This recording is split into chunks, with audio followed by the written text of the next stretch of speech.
Bilakah diri ini kan kembali kepada fitrah sebenar.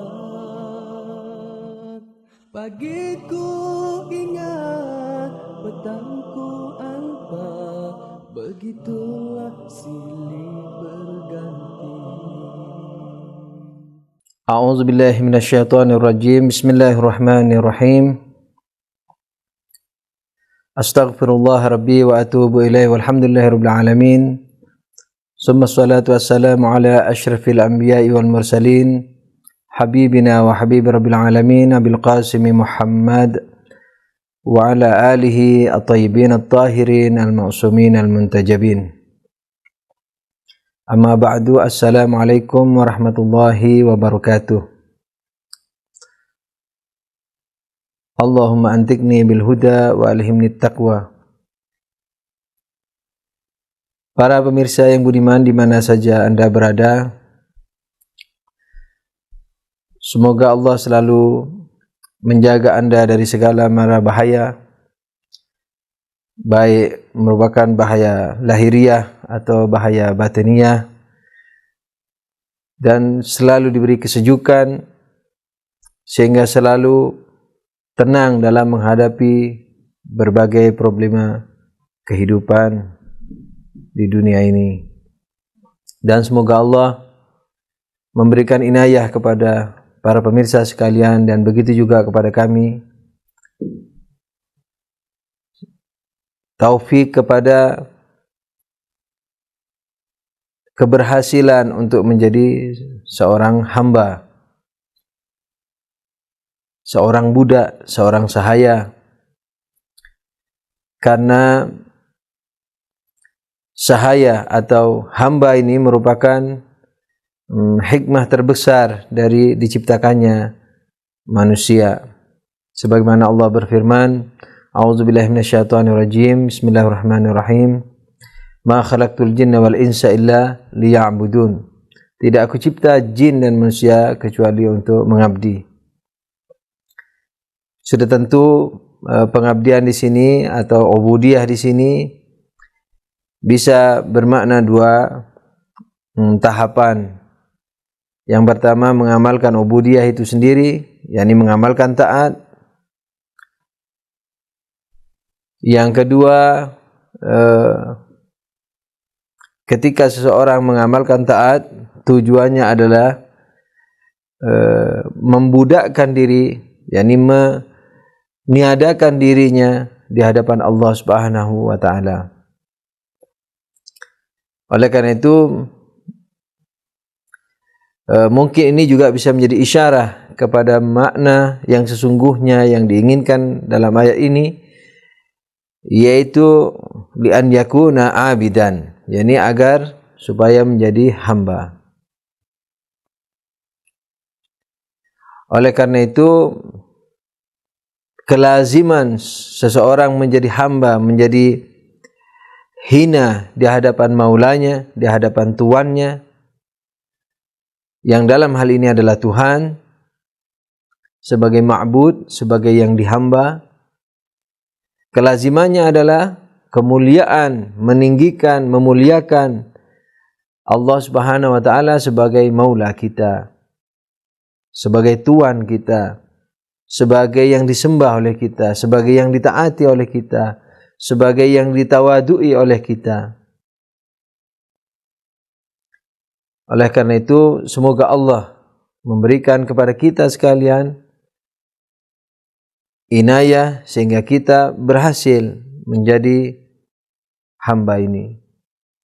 Dan sebagaimana maklum, ketika hamba, yakni menghambakan diri, yakni mengagungkan Allah, kelazimannya adalah kita harus menggempur segala macam egoisme yang ada dalam diri kita, segala macam kepentingan yang bersumber kepada untung rugi diri kita, yang kita dirikan di atas untung rugi kepada diri kita, kita harus hilangkan dari kehidupan kita, baik lahiriah atau batiniah.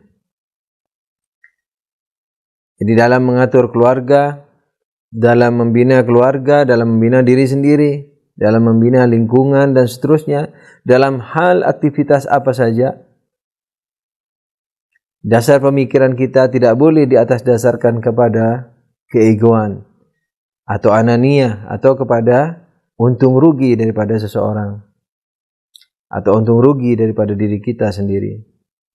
Oleh karena itu ukurannya adalah kebenaran, ukurannya adalah hak, ukurannya adalah akal, ukurannya adalah agama. Sekalipun dalam kebenaran tersebut dalam kerelatifan, akan tapi tugas maksimal kita adalah sampai di sana saja, yakni mencoba untuk mendekati yang namanya kebenaran dengan segala daya upaya, dengan dalil akal, dengan dalil agama, dan setelah itu kita mengaplikasikannya dalam kehidupan. Oleh karena itu para pemirsa, menjadi hamba merupakan yang merupakan hikmah daripada penciptaan manusia, merupakan hal yang besar buat kita dan merupakan pekerjaan yang tidak akan pernah berhenti. Karena menjadi hamba adalah mengagungkan Allah, meniadakan diri kita, menegasikan diri kita. Oleh karena itu yang jadi ukuran hanyalah Allah, yakni agama Allah. Tapi karena Allah berbicara atau berfirman kepada kita, mengarahkan kita, yang dijadikan audien secara hakiki oleh Allah adalah akal kita. Oleh karena itu maka tingkatan kedua, marhalah kedua daripada landasan pijakan kebenaran adalah akal kita. Walaupun sebenarnya dalam pembahasan filosofisnya adalah akal, kemudian agama, karena agama harus ditopang oleh akal. Oleh karena itu para pemirsa, semoga Allah memberikan inayah kepada kita sehingga kita berhasil menjadi hamba. Amin ya rabbal alamin. Untuk kelanjutan renungan kita dalam akhlak irfan ini, kita telah sampai kepada pembahasan daya daripada ruh manusia, di mana ada daya akal, ada daya syahwat, ada daya waham, ada daya emosional atau ghadab.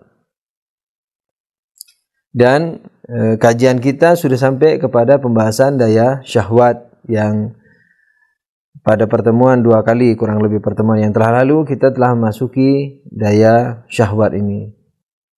Sebagaimana maklum, daya syahwat adalah daya lezat. Yani dalam diri manusia ada daya lezat. Lezat ini kalau boleh diglobalkan kepada 2 hal, yang menyangkut perut dan menyangkut birahi. Perut, yang dimaksud perut di sini adalah dan sekitarnya, yakni makan, minum, baju, posisi dan seterusnya. Kemudian syahwat yang berurusan dengan birahi adalah yang berurusan dengan produksi manusia, kelanjutan daripada produksi atau kelahiran daripada cucu Adam, yakni manusia. Dan kita telah sampai kepada penjelasan mengenai bahwasanya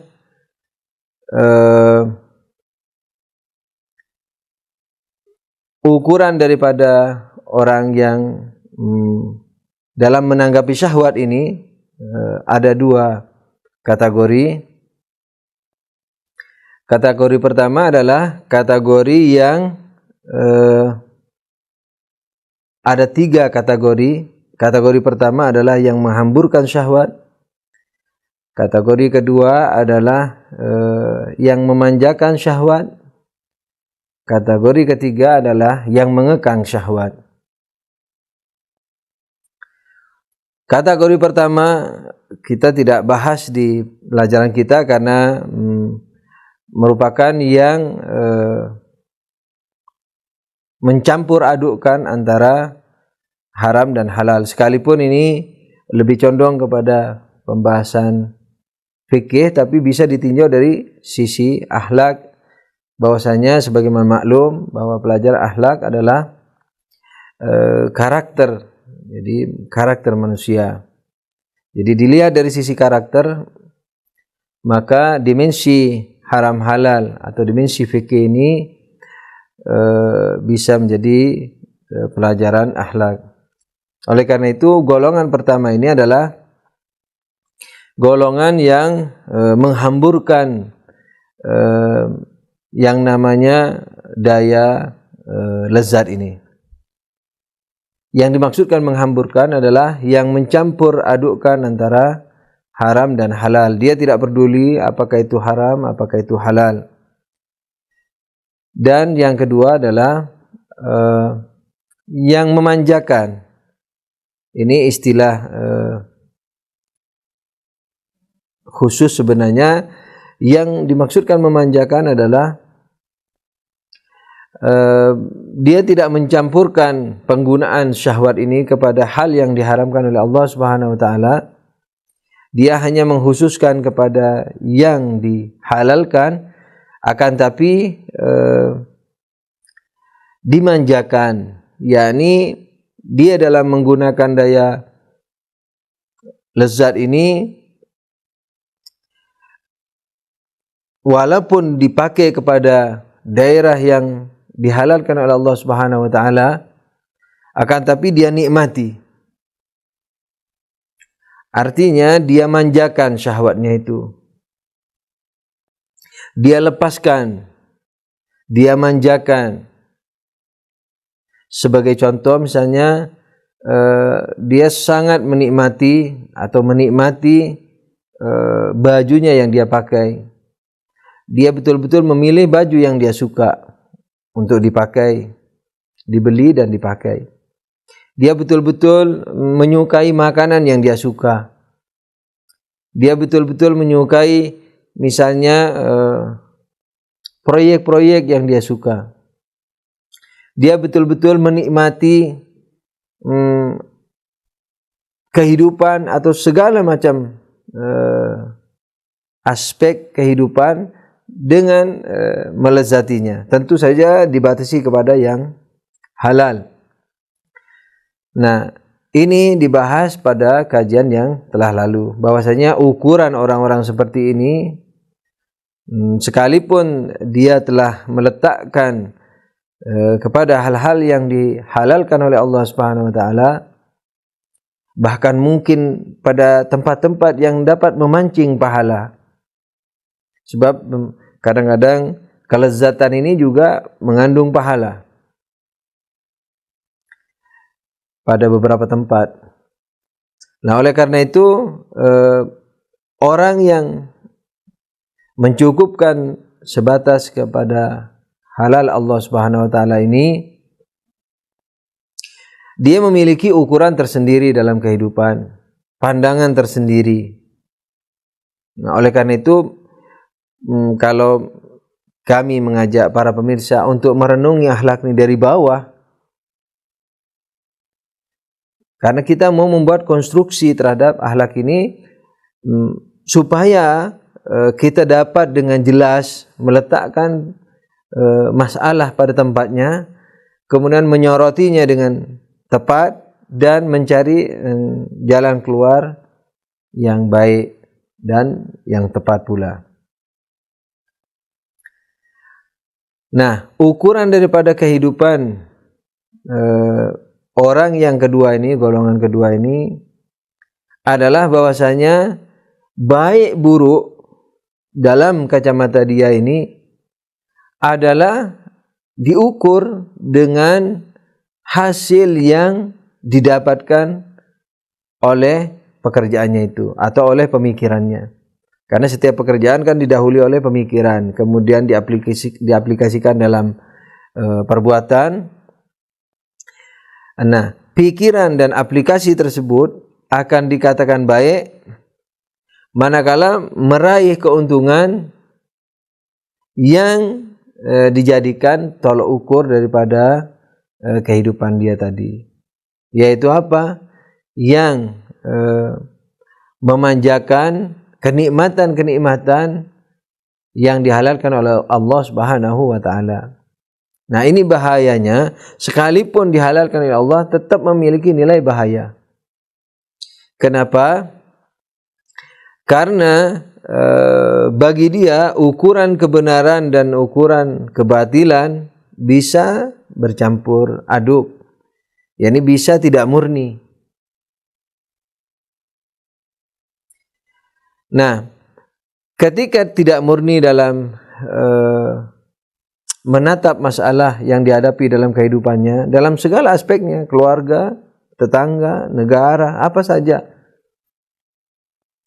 Nah, maka ukuran benar tidaknya, hasan atau tidak hasannya, baik dan buruknya pekerjaan akan dia ukur dari nilai raih daripada apa yang dipikirkan dan apa yang dilakukannya itu.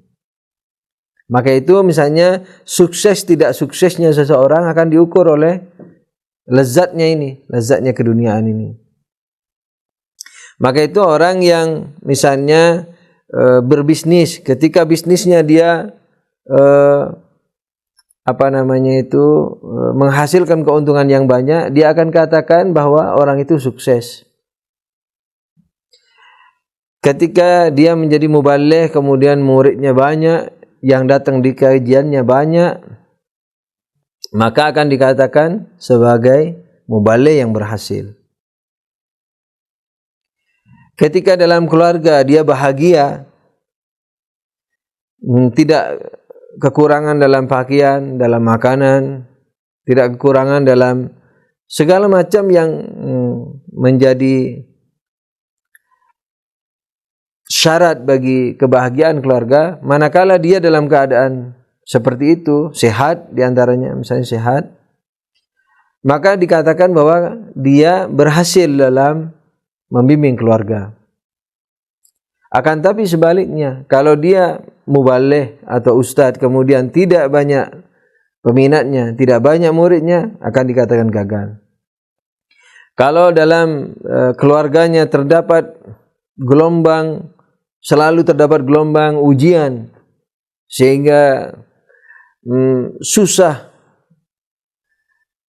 melihat senyuman seseorang, ketika seperti itu akan dikatakan apa? Akan dikatakan gagal dalam membimbing keluarga.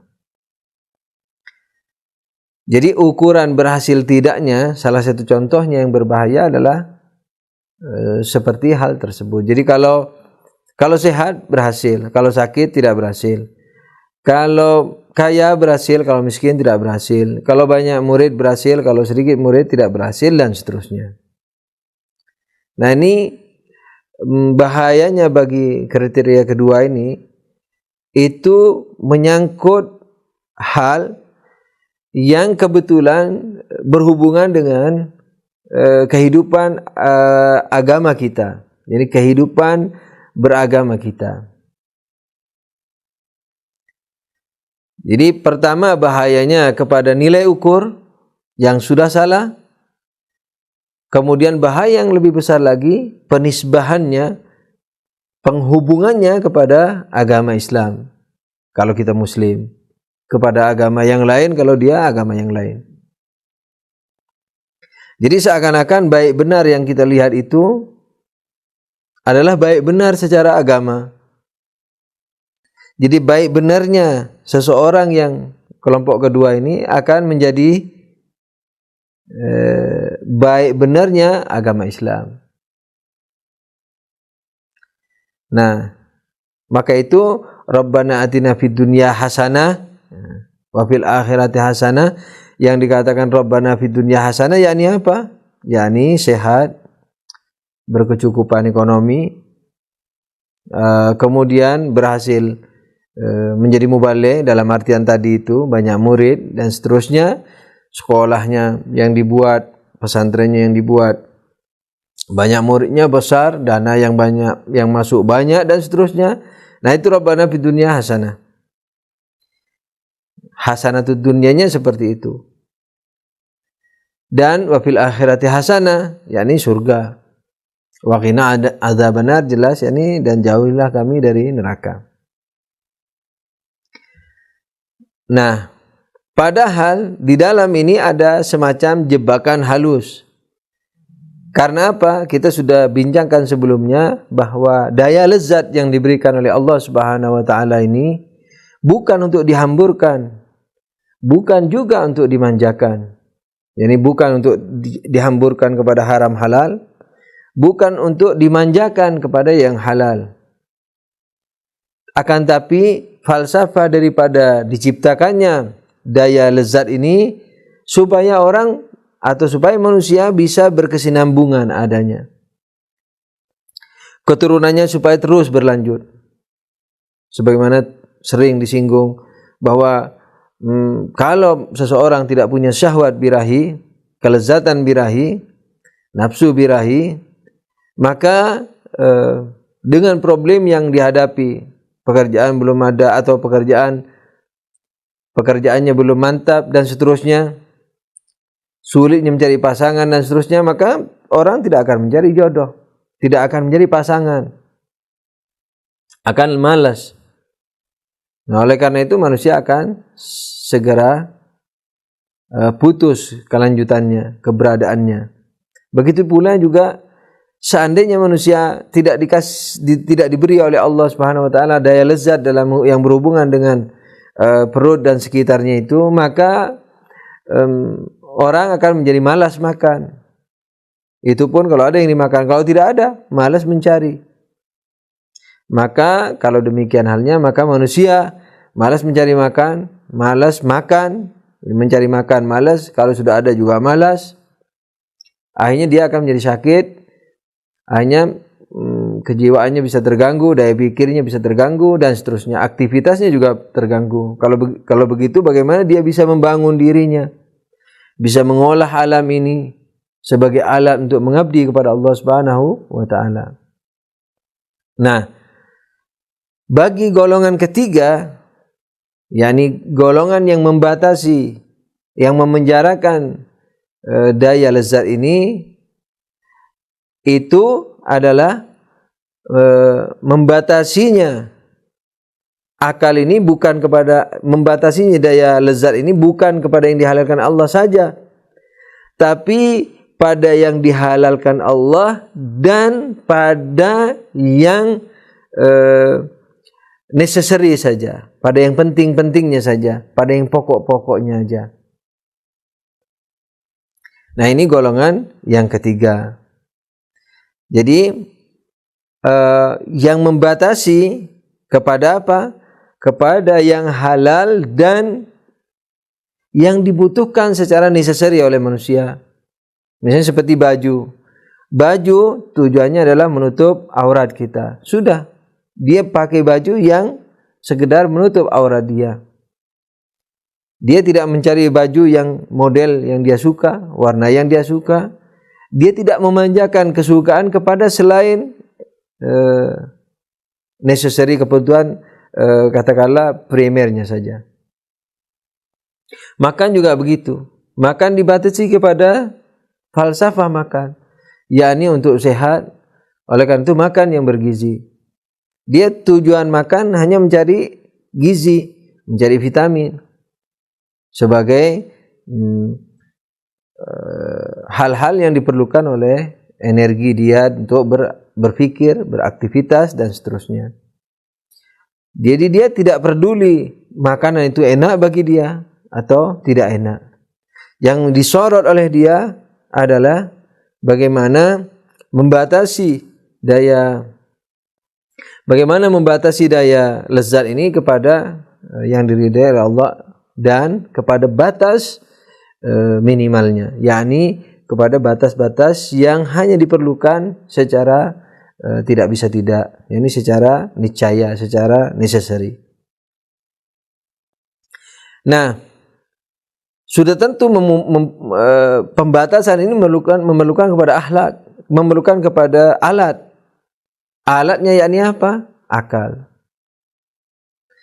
Di akal mengerti bahwa daya lezat ini, sebagaimana sering saya contohkan dalam kajian kita ini, adalah manisnya, katakanlah kalau di Indonesia bodreksin.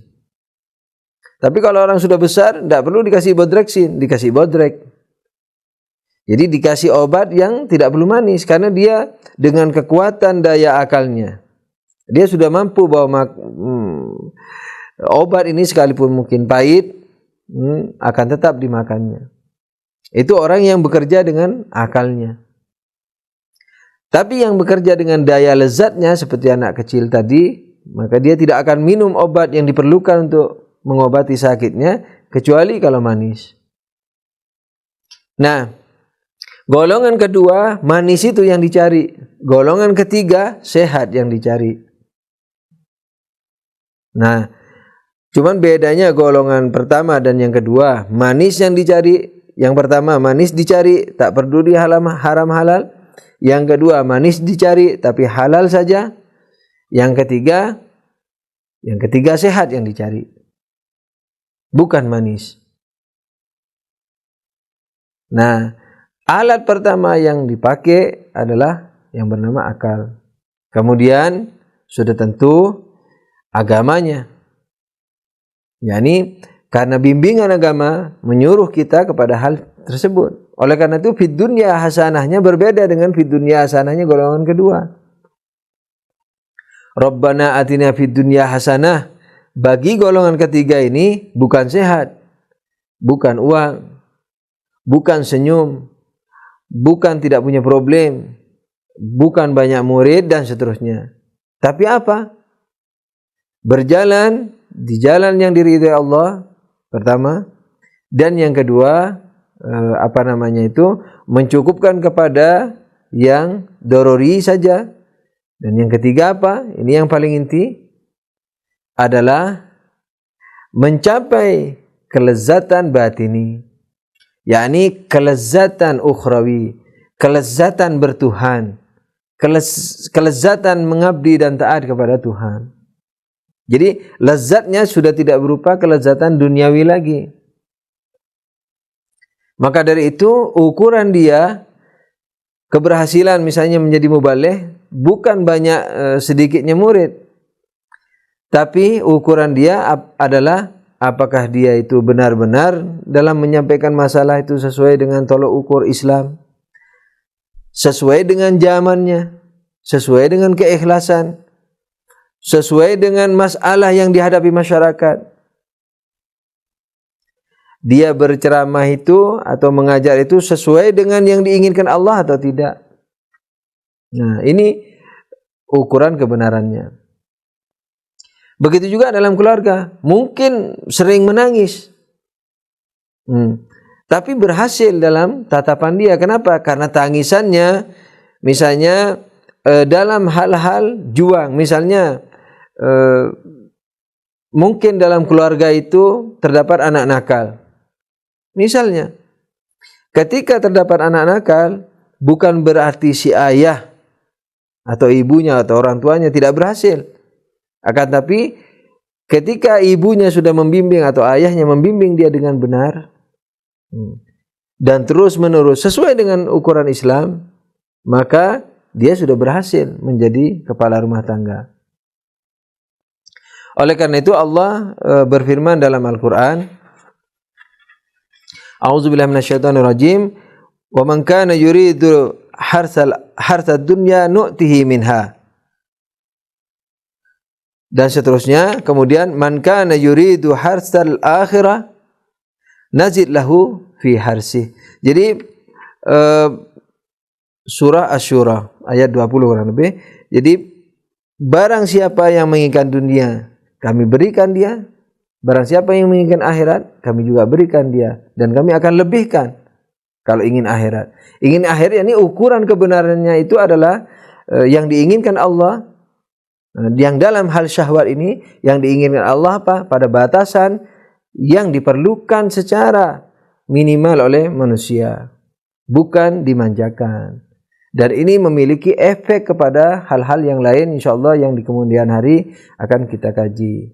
Semoga Allah selalu memberikan inayah kepada kita sehingga kita selalu menjadikan akal ini kontrol kepada seluruh daya yang lainnya. Amin ya rabbal alamin. Wabillahi taufiq wal hidayah. Wassalamualaikum warahmatullahi wabarakatuh. Oh Tuhanku, Kau pimpinlah diri ini yang mendamba cintamu. Aku lemah, aku jahil, tanpa pimpinan darimu. Oh Tuhanku, Kau pimpinlah diri ini yang mendamba cintamu.